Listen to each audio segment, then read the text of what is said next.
Here at The Listening Post, we've been chronicling the media story coming out of Argentina for a few years now. At the center of it is a piece of legislation passed by the Kirchner government in 2009, a media law. The government sold the law as a way of correcting a media concentration problem, a way to allow new voices to compete for attention.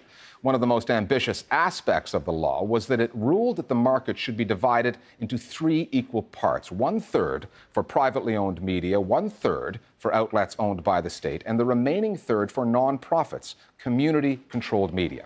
Some have accused President Cristina Kirchner of using the law to bring down her political enemies at a conglomerate called Grupo Clarín. Clarín is the biggest media company in the country, and it's not even close. But those in favor of the bill say that it's bigger than that. It's about democratization and changing rules that go back to Argentina's days under a military dictatorship.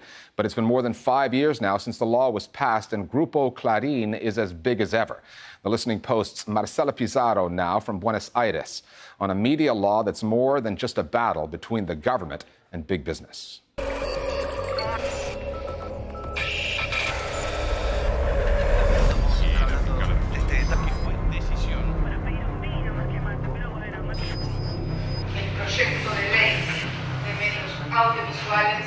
It was never going to be easy to implement, but Argentina's media reform law is relatively easy to understand. Martín Sabatella is the director of AFSCA, the media regulator in charge of putting the law into place. He will tell you that splitting the media into 3 equal parts will break the power of media monopolies and pave the way for a true free press. Martín Echevers will tell you the law amounts to an attack on the company he works for, Grupo Clarín.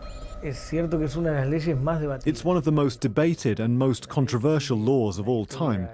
The law aims to democratize speech so that everyone can be heard, to represent the diverse, plural and colorful country that Argentina truly is. I think it's a genuinely rich topic which hadn't really been addressed here in Argentina. But in recent years, there hasn't really been any place for genuine discussion. The government settled for sloganeering, for denouncing fallacies against monopolies and encouraging anti-democratic behavior.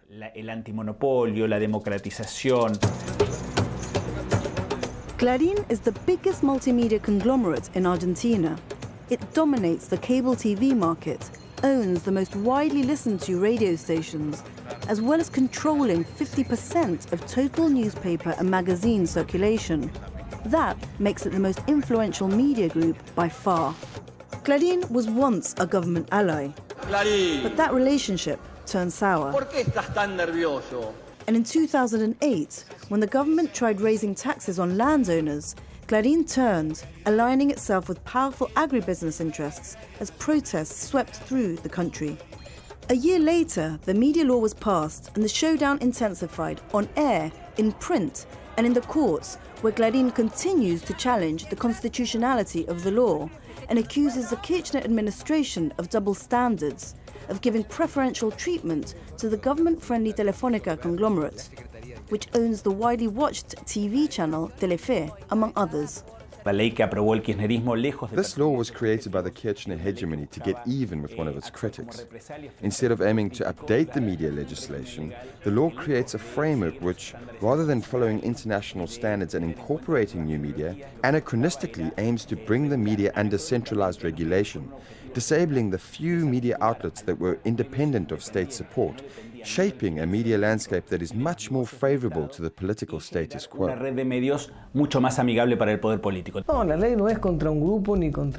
the law is not against one group or against 2 groups. In order for all of these voices to be heard, we must first confront monopolies. The law says you can only have 24 cable channels, and the Clarín group has almost tenfold, 237.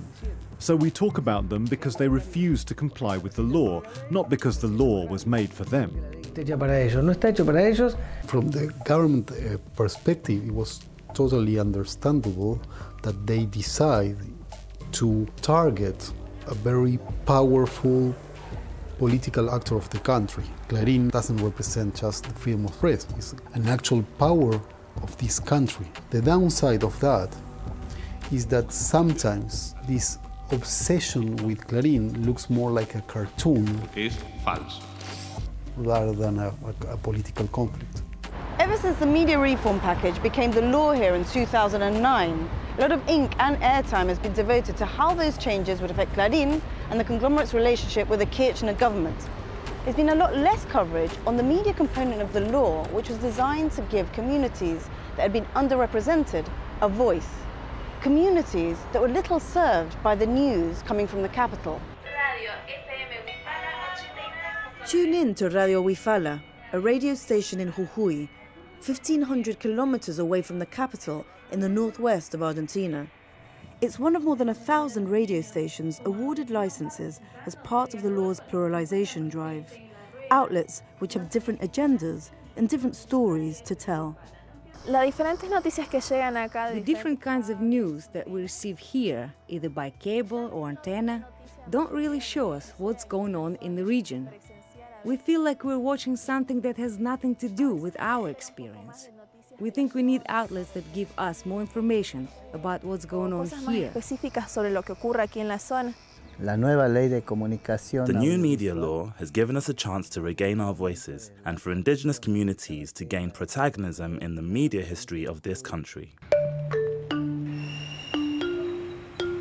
Then there's Barricada TV in Buenos Aires, a community outlet which broadcasts out of an old factory occupied by workers, a precarious outfit and one which covers the news of political and social realities in ways mainstream journalism does not. What we, like many others in the country, are proposing is another kind of TV that represents voices that are often twisted in the mainstream media. Media that fails to tell the stories of people and the problems they have with authorities, that go unheard and which eventually lead to strikes or to protests. What we try to do here is to understand these processes and to contextualize them. Reforming a media landscape doesn't happen overnight in a country, in a region, where key institutions, the judiciary, the army, the intelligence services, as well as the media, were built on constitutions dating back to the dictatorship. The media law is the result of some 30 years of struggle on the part of pro-democracy movements in Argentina. The law that regulated the media before was decreed during the dictatorship. Media that wasn't private, the law prohibited. That law outlived the dictatorship and intensified as the amount of licenses the same outlet could exploit grew exponentially. The impact of media concentration on freedom of expression, pluralism, democracy is not only a problem in Argentina, but around the region and around the world.